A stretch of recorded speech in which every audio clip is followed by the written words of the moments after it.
Natumai wote mko salama. Leo nitawaonyesha application ambayo kwa wale watu wanaotumia simu za mikopo wanaweza kutumia. Na wangu alipiga.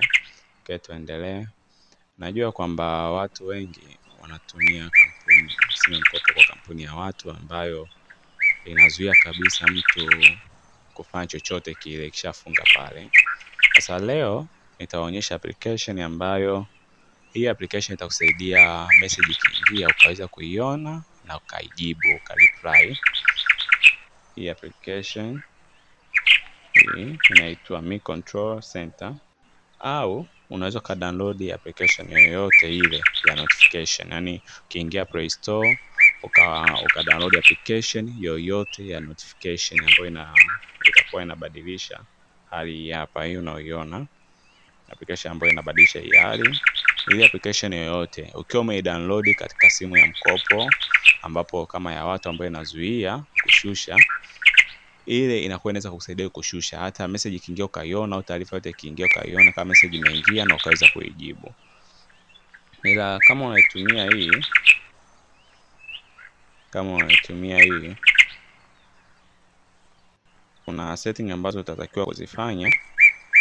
Kama hapa nitasema ninaiwasha, ambapo nibonyeza hapa kuiwasha. Kitu ambacho ni cha muhimu sana kuliko vyote, ukishawasha notification, ngoja tuiwashe kwanza notification hii hapa. Tumeikubali notification, tumekubali, tunakuja tena. Kitu cha muhimu hii, ngoja wewe, na kitu cha muhimu ambacho nataka nionyeshe. Okay, tuseme imekuja hadi hapa katika hii inaitwa accessibility. Hii accessibility hiyo.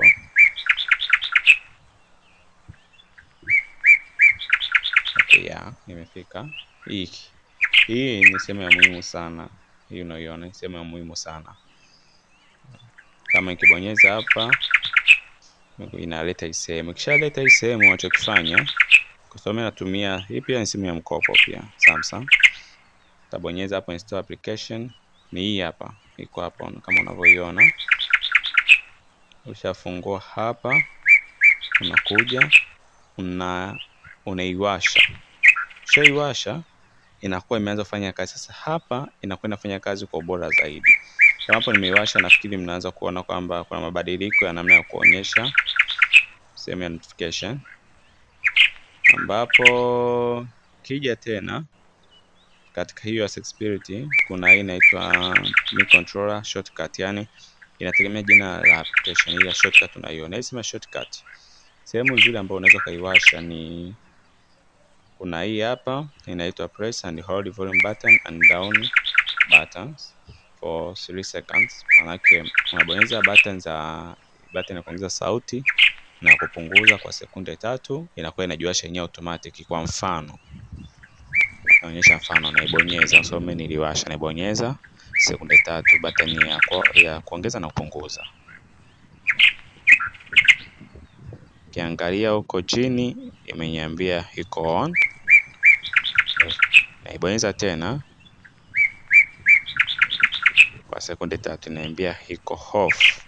Maana yake unakuwa unaiwasha pale simu inapokuwa imeshajifunga, unaweza kuwa unaiwasha. Yaani ukawa unaweza kuiwasha kwa kubonyeza tu button, kwa sababu muda mwingine naona kama inakuwa inasumbua pale simu inapokuwa na lock kama ukiosha lipia tayari. Hivyo basi, kwa sababu unakuwa imefungwa na inakuwa umeiwasha, basi ikiingia message yoyote una uwezo ukaiona message na una uwezo ukachati. Nafikiri natafuta njia ya kuonyesha pia kwa vitendo.